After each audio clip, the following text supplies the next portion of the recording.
우리가 신앙생활 하면서 정말 많이 하는 질문이 있죠. 하나님, 대체 제 삶을 향한 뜻이 뭔가요? 네, 바로 이 질문. 오늘 이 깊고도 어려운 질문을 함께 파헤쳐 보겠습니다.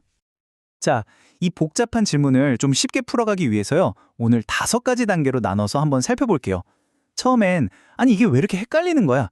여기서부터 시작해서 마지막엔 이 모든 것의 핵심이 뭔지까지 딱 짚어보겠습니다. 자, 첫 번째 파트인데요. 바로 하나님의 뜻이 왜 이렇게 우리를 혼란스럽게 만드는가 하는 점입니다. 우리의 고민 보통 여기서부터 시작되죠. 네, 바로 이 질문. 내 인생을 향한 하나님의 계획은 뭘까? 이 질문이 진짜 힘들어지는 순간이 있잖아요.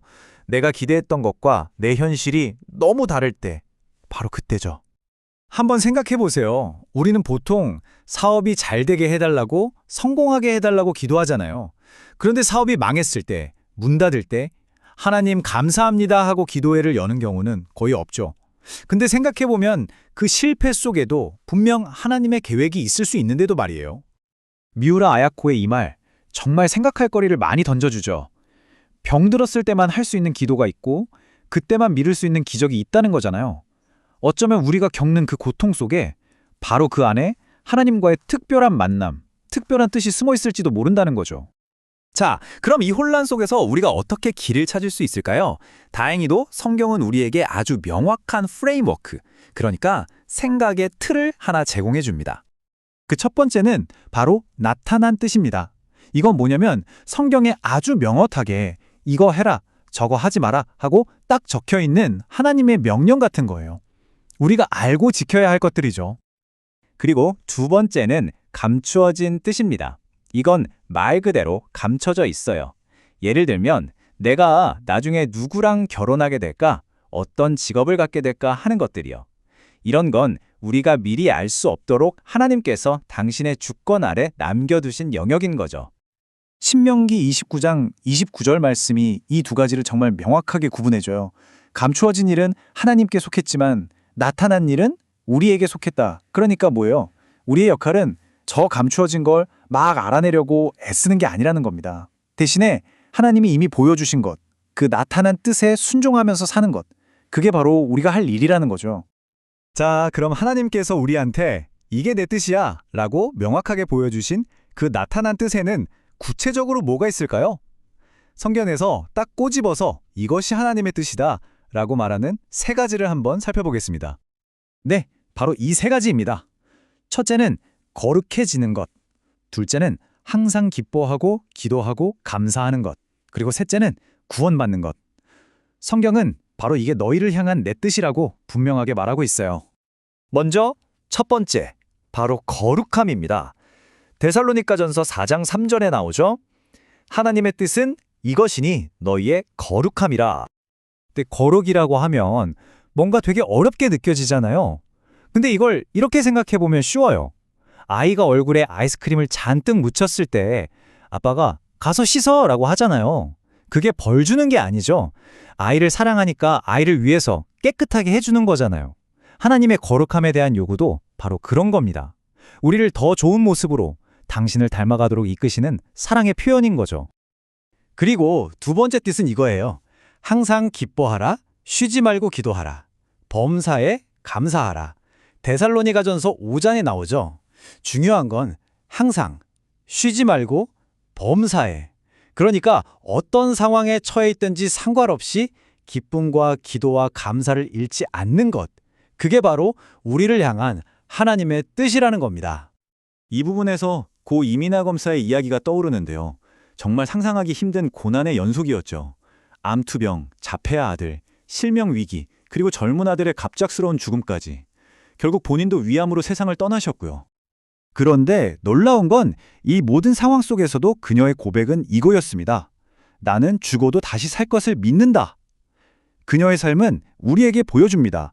기쁨과 감사는 좋은 환경에서만 나오는 게 아니라는 것을요. 그건 상황을 뛰어넘는 믿음의 선택이라는 걸 말해줘. 자, 그리고 세 번째로 나타난 하나님의 뜻은 바로 구원입니다. 요한복음 6장에 하나도 잃어버리지 않고 마지막 날에 다시 살리는 것이라고 말씀하시죠. 이건 단순히 영적인 구원만을 말하는 게 아니에요. 때로는 우리가 어려운 사람을 돕고 긍휼을 베푸는 그런 실제적인 행동을 통해서도 하나님의 구원의 역사가 이루어진다는 의미를 포함하고 있습니다. 자, 여기까지가 나타난 뜻이었어요. 그런데 진짜 어려운 부분은 이제부터죠. 바로 감추어진 뜻의 영역. 그러니까 앞으로 내 인생에 무슨 일이 일어날지 전혀 모를 때 우리는 과연 어떻게 살아야 하는가? 이 문제 말입니다. 이때 성경의 요셉 이야기를 생각해보면 정말 큰 도움이 됩니다. 형들한테 노예로 팔리고 억울하게 감옥에 가고 요셉의 인생 정말 이해할 수 없는 일들의 연속이었잖아요. 그 순간에 요셉이 이건 나중에 나를 총리로 만드시려는 하나님의 큰 그림이구나 하고 알았을까요? 아니요, 전혀 몰랐을 겁니다. 중요한 건 바로 이거예요. 요셉은 하나님의 계획을 몰랐지만 그 계획을 세우신 하나님, 그분 자체를 신뢰했다는 겁니다. 큰 그림이 보이지 않아도 그냥 지금 이 순간에 하나님 앞에서 신실하게 살았던 거죠. 테레사 수녀의 일화도 똑같은 말을 하고 있어요. 한 본사자가 와서 모든 걸 명확하게 알 수 있도록 기도해 주세요라고 부탁했더니 수녀님이 뭐라고 하셨는지 아세요? 아니요. 명확함은 당신이 마지막으로 붙들고 있는 것이니 내려놔야 합니다. 저는 당신이 하나님을 신뢰하도록 기도하겠습니다. 와, 정말 대단하죠?